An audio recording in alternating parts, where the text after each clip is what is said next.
Esa naturaleza restrictiva, esa aptitud restrictiva, en unos casos será más evidente que en otros.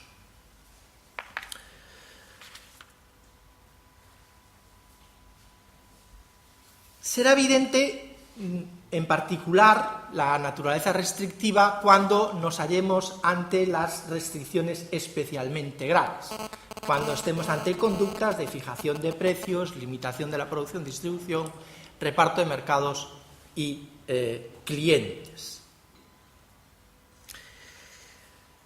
Yo creo que también es evidente la aptitud restrictiva en los demás supuestos de conductas que enumera el artículo 1 de nuestra ley y el artículo 101 del tratado. Creo que cabe presumir que todas las conductas enumeradas que acompañan a la cláusula general prohibitiva,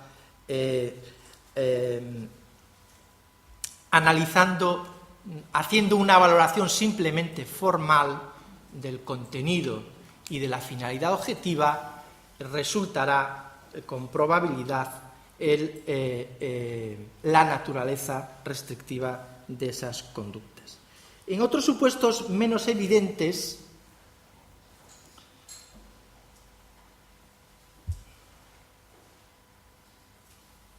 además de analizar contenido y finalidad objetiva, será necesario situar la conducta en el contexto económico y jurídico.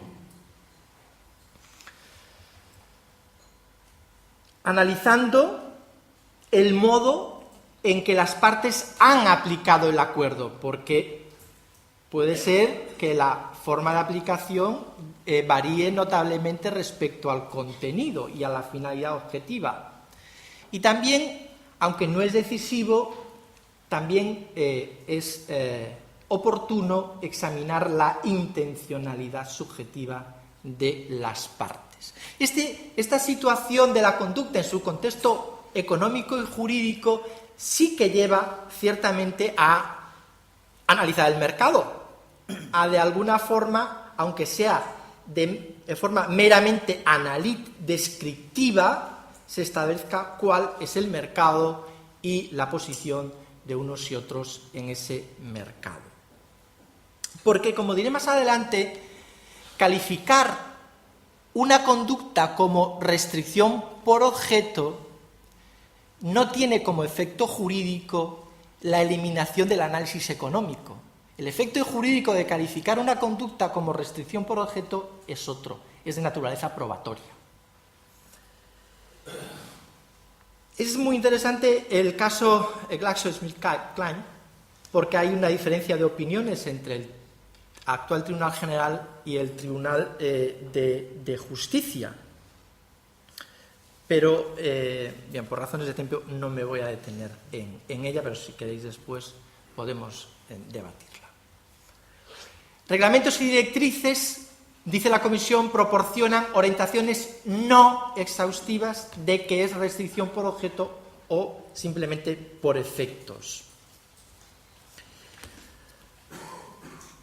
Ya he apuntado cuál es el efecto de calificar una conducta como una conducta por efectos y no por objeto. También creo que es oportuno subrayar que los conceptos de restricción por objeto y objeto del acuerdo no son sinónimos, son conceptos distintos. A la hora de calificar en sede del número 1 una conducta como restricción por objeto o por efectos, no tiene ningún valor, no hay que prestar ninguna atención a cuál sea el objeto, el objetivo que tiene el acuerdo en el que se inserta esa conducta que estamos valorando como restricción por efecto o por restricción por efectos. Ninguna atención se debe prestar.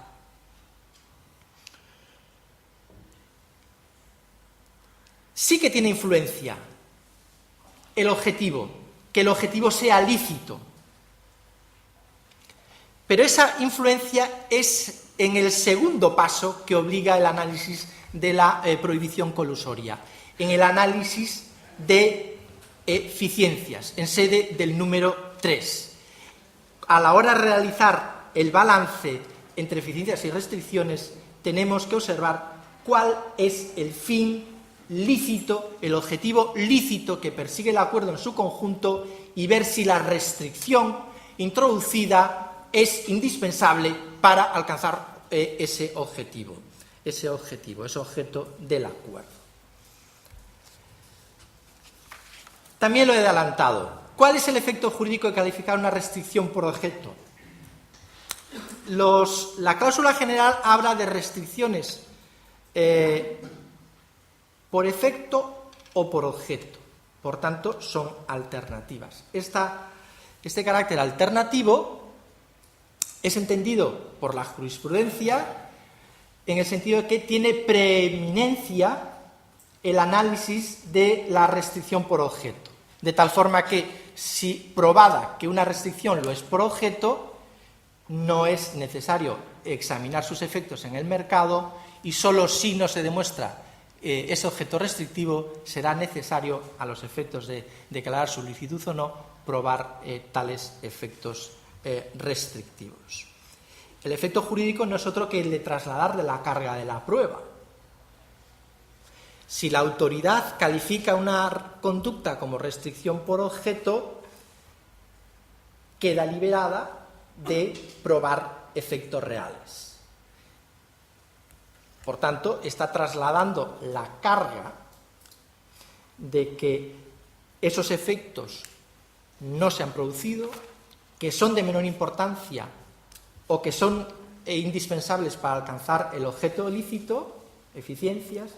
Esa carga de la prueba la tiene el autor de la conducta.